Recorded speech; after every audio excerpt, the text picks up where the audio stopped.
நேற்று நடந்த அசம்பாவிதம் தாக்குதல் எதை காட்டுகிறது என்றால் அரசினுடைய கவனக்குறைவை காட்டுகிறது. 22 ஆண்டுகளுக்கு முன்னால் இதே நாளில் டிசம்பர் மாதம் 13ஆம் தேதி ஒரு பயங்கரவாதிகளின் தாக்குதல் நடந்தது. 9 பேர் உயிரிழந்தார்கள். மீண்டும் டிசம்பர் 13ஆம் தேதி தாக்குதல் நடத்துவோம் என்று எச்சரித்தார்கள். இது பயங்கரவாத தாக்குதல் என்று நான் சொல்லவில்லை. எல்லா செய்திகளையும் தொகுத்து பார்க்கும் பொழுது இது பயங்கரவாத தாக்குதல் அல்ல. இருந்தாலும் இது ஒரு தாக்குதல் தான். 5-6 பேர் வெவ்வேறு மாநிலங்களை சார்ந்தவர்கள், மகாராஷ்டிரா, பீகார், கர்நாடகா என்று வெவ்வேறு மாநிலங்களை சார்ந்தவர்கள் ஒரு இடத்துல கூடி ஒரு இடத்துல தங்கி யாருடைய தூண்டுதலின் பேரில் இந்த தாக்குதல் செய்திருக்கிறார்கள் என்றால் உளவுத்துறை என்ன செய்தது?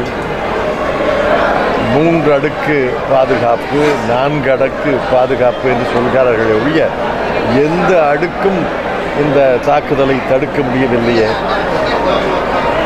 உளவுத்துறையை தாண்டி, மத்திய ரிசர்வ் போலீஸை தாண்டி, டெல்லி காவல்துறையை தாண்டி, நாடாளுமன்ற பாதுகாப்புத்துறை வளையத்தை தாண்டி நாடாளுமன்றத்துக்குள்ளே நுழைந்து பார்வையாளர்கள் அரங்கம் வரை சென்று அங்கிருந்த பாதுகாவலர்களை மீறி அவைக்குள்ளே குதித்து,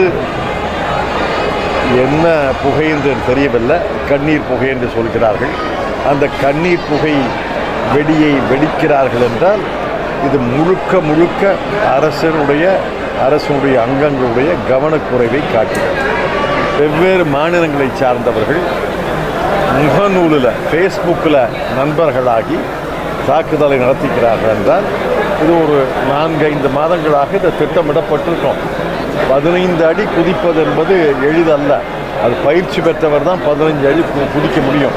காலை ஒடிச்சிக்காம, கையை ஒடிச்சிக்காம 15 அடி ஒருத்தரை குதிச்சிருக்கிறாருன்னா பல முறை பழகி இருக்கிறார்னு அர்த்தம். யாராவது அவருக்கு பழக்கப்படுத்தி இருக்கிறார்கள் என்று அர்த்தம்.